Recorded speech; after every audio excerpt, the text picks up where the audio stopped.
good morning. Magluluto tayo ng bagoong paksiw. Paksiw na isda guys. Yan. May paminta, may sili yan.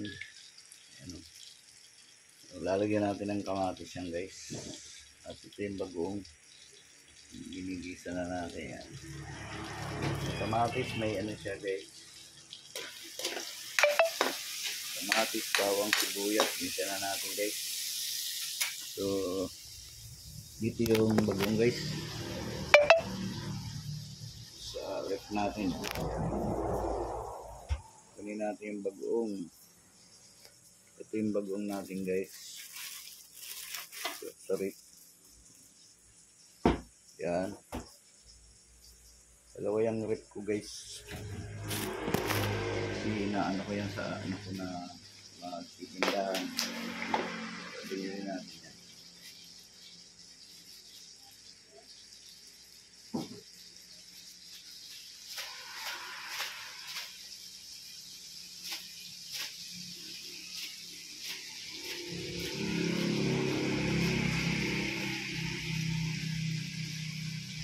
Yan yung ating bagoong.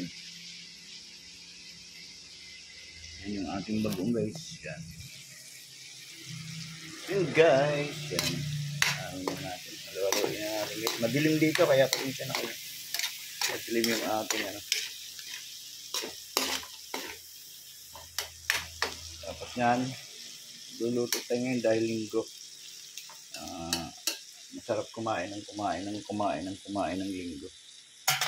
At linggo. Maraming pagkain. Ilagay na natin itong sili guys. Yan. Yun.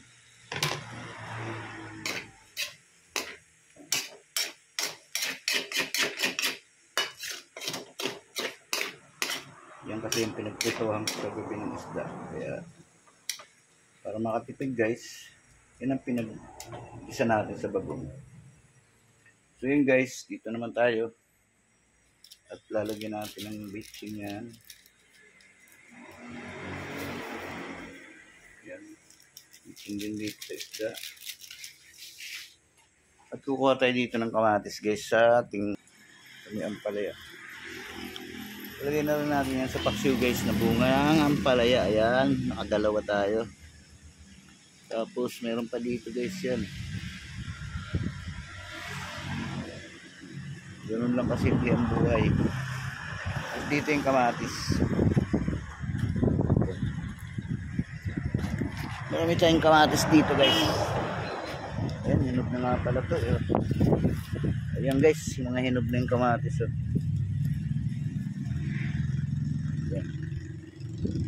Hinog na yung kamatis ko.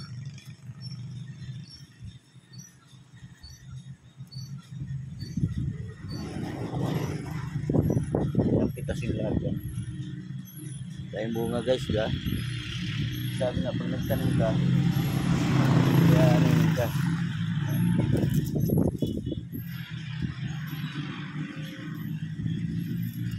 Ayan guys, lalaki na. Sulok. Dalawa. Kukunin na rin natin yan. Kasi may hinog na yung mga yan.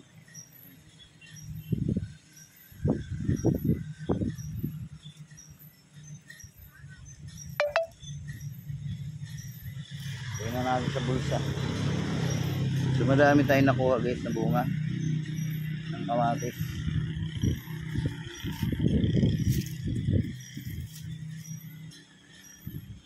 Yung mga hinog na guys, oh. Dami, di ba? Yan, ganyan tayo magano dito sa ating bakuran. Kailangan magtanim ka. Yan. Mga ano ko yan guys, sinaboy ko lang yan. Namunga. So ang ganda, di ba? May aanihin ka. Marami